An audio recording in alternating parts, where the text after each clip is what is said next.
여러분 안녕하십니까. 12월 20일 새벽이 됐습니다. 저는 책입니다. 올해도 거의 다 갔습니다. 이제 열흘 남짓 남았습니다. 몇 가지 뉴스부터 짚어보겠습니다. 윤석열 대통령 국정 지지도가 오르고 있습니다. 다들 이렇게 예상을 하고 있었죠. 언젠가 이 방송에서도 말씀드린 바 있는데 윤석열 정부는 아마도 0점에서 점수를 쌓아갈 것이다, 이런 예상이었습니다.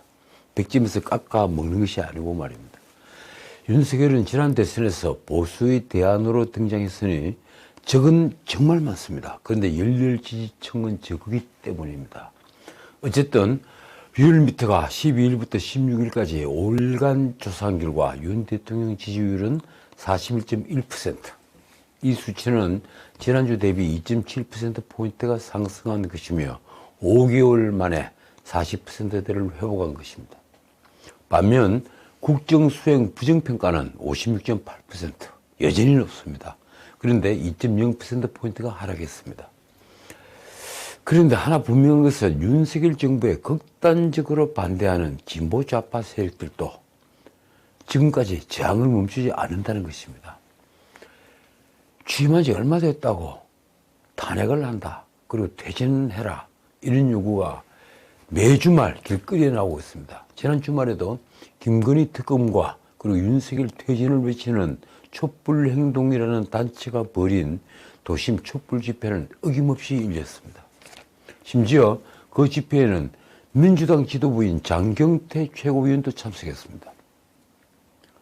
최고위원이 나온 겁니다. 이들은 윤 대통령 사진에 폐륜 윤석열이라고 인쇄된 대형 현수막을 찢는 퍼포먼스도 벌였습니다. 기가 막히는 현장이 알 수가 없습니다. 어느 선진 민주주의에서 이런 일이 벌어집니까?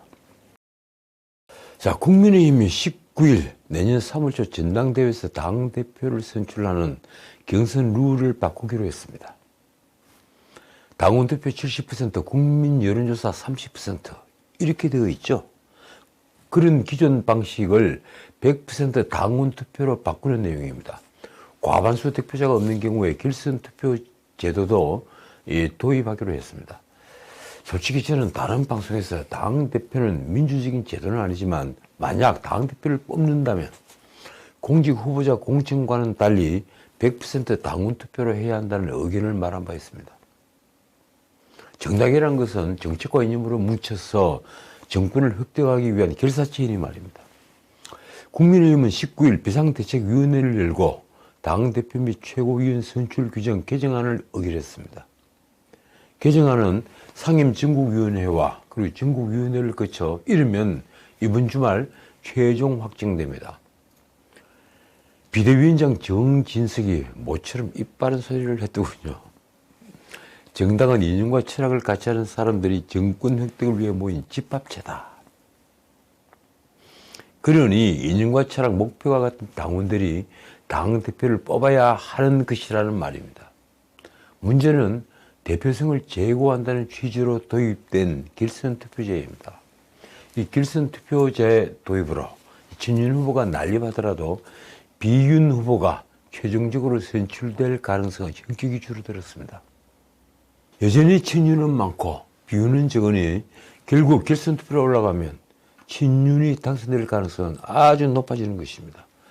한편 비대위는 이날 당내 경선 여론조사는 국민의힘 지지자와 지지정당이 없는 무당파만 대상으로 하는 역선택 방지 조항도 의무화하는 당규 개정안을 의결했습니다. 당원대 일반 국민 여론조사를 5대5로 하고 있는 대통령 후보자 그리고 또 공직선거 후보자 경선 등에 적용이 될 전망입니다.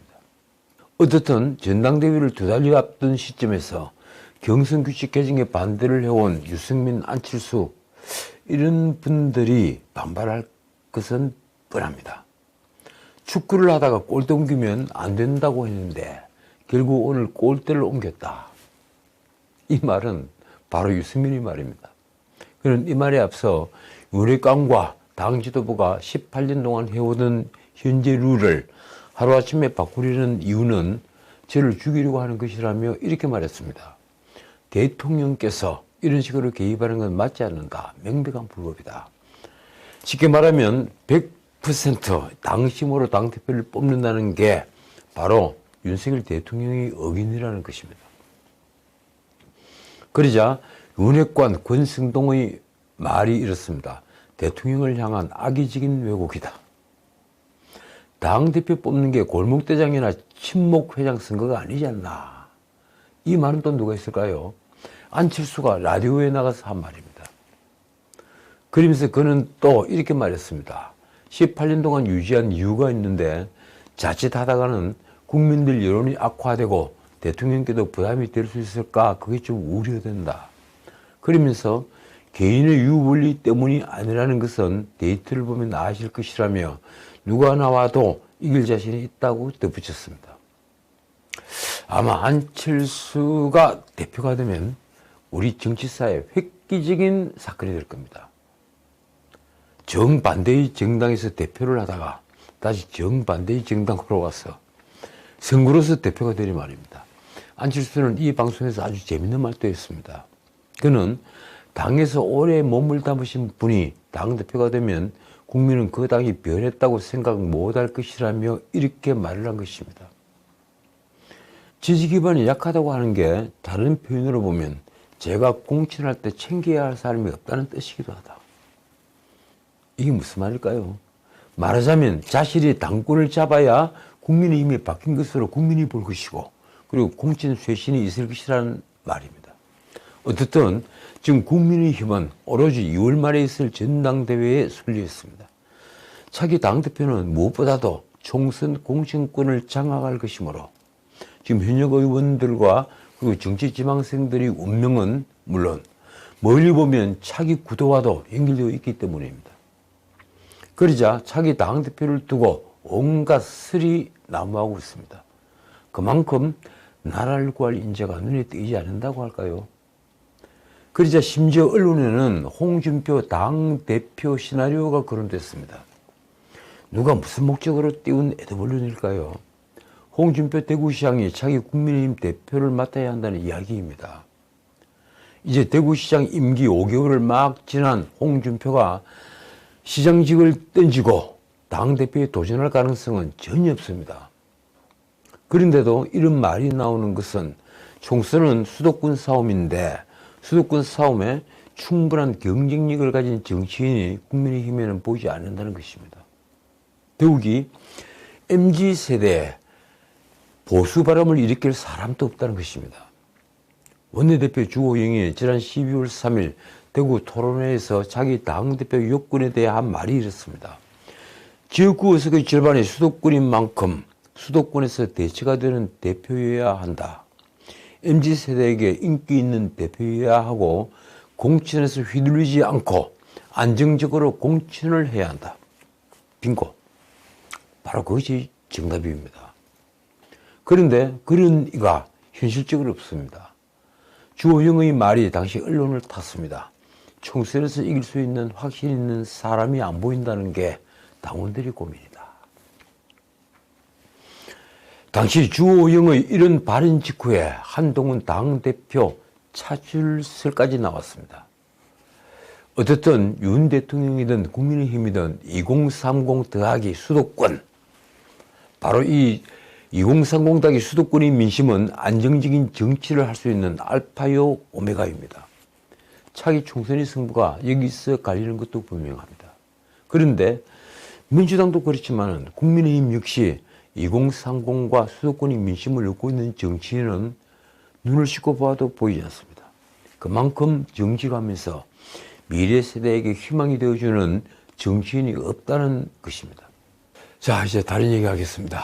이 감사원이 소득주도 성장 설계자인 홍장표 전 경제수석을 소환조사합니다.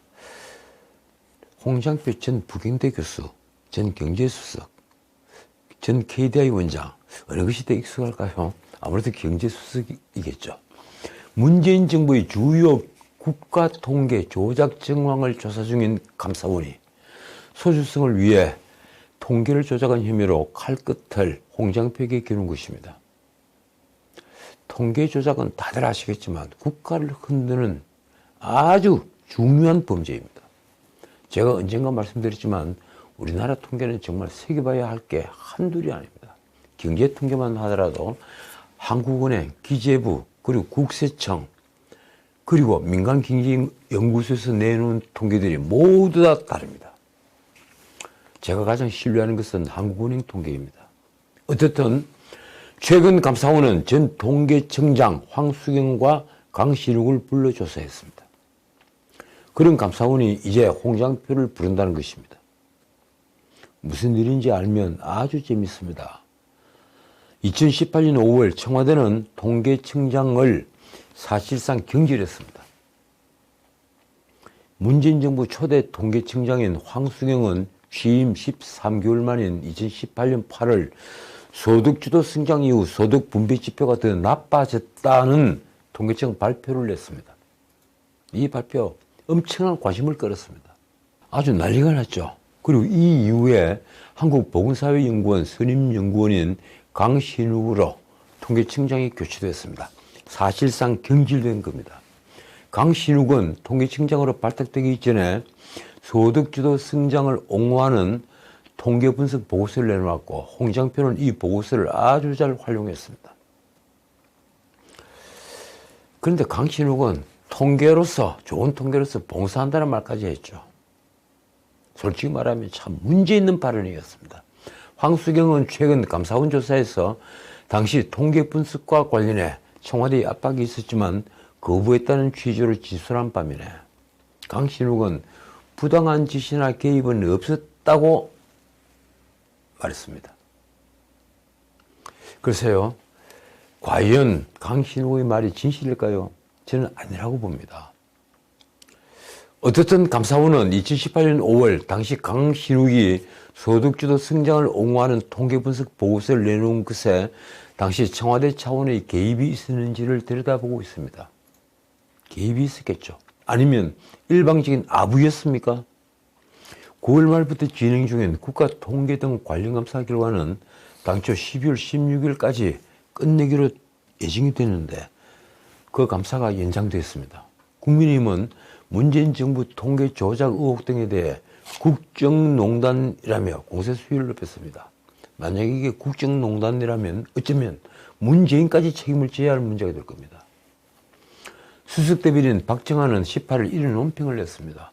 소득주도 성장은 경제학 교과서에서도 기원을 찾아볼 수 없는 판타지 소설에 불과했고 부동산 종합대책 역시 정치 논리에 좌우된 터무니없는 가짜 선동이었다. 제가 보여드리는 세 개의 그래프, 이건 언론에 보도가 된 그래프인데요. 이게 바로 가짜 그래프라고 할 수 있는 조작된 통계 근간 그래프입니다. 자, 대장동 관련 뉴스입니다. 대장동 사건을 수사 중인 검찰이 이재명의 측근 정진상이 2014년 이재명의 성남시장 재선 자금을 마련하기 위해 천화동인 4호 남욱을 위례신도시 개발의 민간 사업자로 특혜 선정했다고 파악했습니다. 이는 위례신도시와 대장동 사업과 관련해 2억 4천만 원의 뇌물을 받은 혐의, 대장동 사업의 수익금 428억 원을 김만배로부터 약정받은 혐의 등으로 최근 기소된 정진상의 혐의 내용에 포함된 것으로 알려졌습니다. 그러니까 2013년 7월 당시에 정진상은 유동규, 즉 당시 성남시설관리공단 기획본부장, 이 시설관리공단은 나중에 성남도시개발공사로 바뀝니다. 이 기획본부장 유동규에게 남욱을 위례신도시 사업자로 선정해주면 이재명 시장 재선 선거자금을 지원받을 수 있다는 보고를 받고 이를 승인했다는 것입니다. 유동규는 당시 이재명의 선거 공약인 위례신도시 개발을 준비하면서 남욱에게 조언을 요청했고 남욱은 사업 수익성이 있다는 자료를 가져왔습니다. 아마 남욱 변호사는 이 부분의 전문가로 그때 이미 소문이 있었던 모양입니다. 그 자료를 본 뒤에 유동규는 이재명 시장에게 보고해 계획대로 사업이 진행되게 해줄 테니 돈을 만들어 달라고 했습니다. 즉 선거자금을 만들어 달라 이 얘기를 한 겁니다. 그러자 남욱은 100억 원 정도 수익이 예상되는데 이르면 2014년 4월 늦어도 6월에는 일부를 편하게 쓸 수 있게 해주겠다고 말했다는 것입니다. 당시 정진상은 이재명에게 올라오는 모든 보고를 사전 검토하는 방식으로 각종 업무를 처리했습니다. 유동규는 2013년 7월부터 정진상에게 남욱을 위례신도시 민간사업자로 내정한 상태에서 사업을 진행하겠다 등의 내용을 5차례 보고했고 정진상은 이를 모두 승인했습니다. 유동규는 또 성남시설공단의 위례신도시 사업 공모 지침서 준비 과정에 남욱을 만나 그의 의견대로 지침서를 작성하라고 지시했습니다. 이 일도 정진상에게 그대로 보고됐습니다.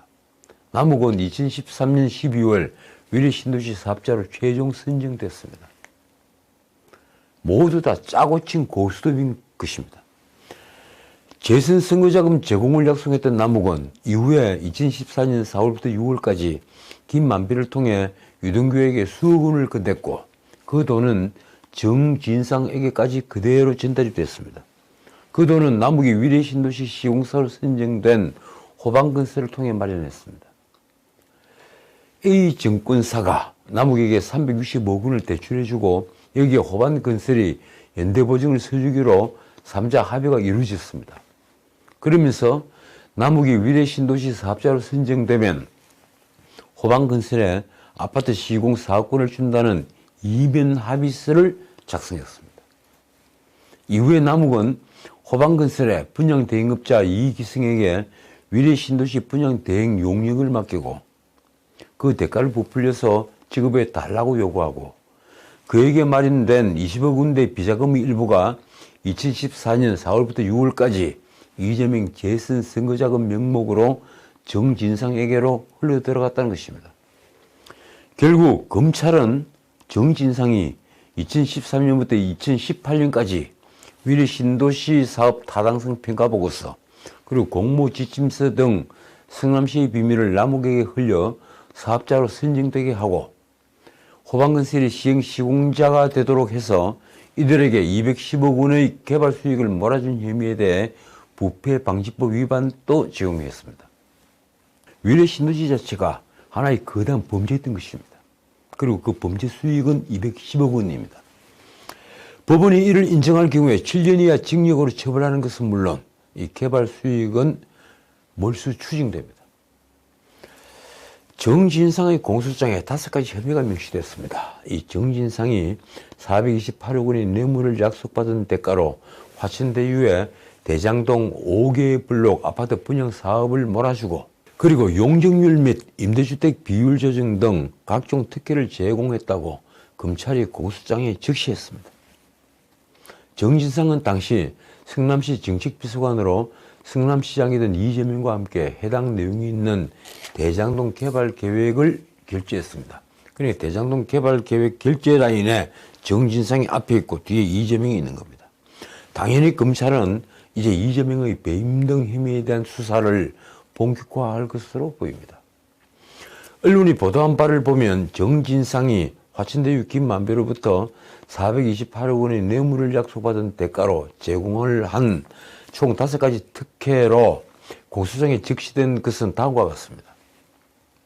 첫째, 2015년 2월 화천대유의 요구사항을 그대로 반영한 공모지침서를 작성 및 공고하고 그리고 둘째, 편파심사를 통해 화천대유를 민간사업자로 선정했으며 셋째, 수천억 원대 수익이 예상됨에도 성남도시개발공사는 1,822억 원만 배당을 받고 나머지는 소위 몰아주기 방식으로 민간사업자에게 배당을 했다는 내용이 포함되었습니다.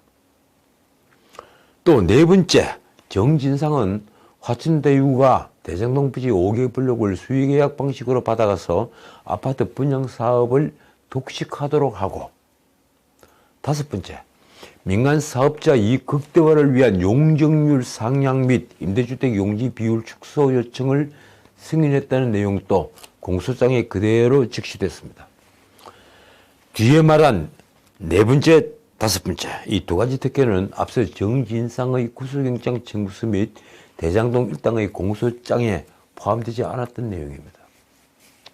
검찰은 성남도시개발공사가 아파트 분양사업에 직접 참여할 수 있었음에도 민간 사업자에게 수익을 몰아주기 위해 의도적으로 사업에 참여하지 않은 것으로 보고 있습니다. 공사는 2013년부터 2014년 위례신도시 개발 사업에서는 아파트 분양사업의 50%의 지분을 갖고 참여해서 분양수익 306억 원 중에 절반가량인 150억 7,500만 원을 배당받았습니다.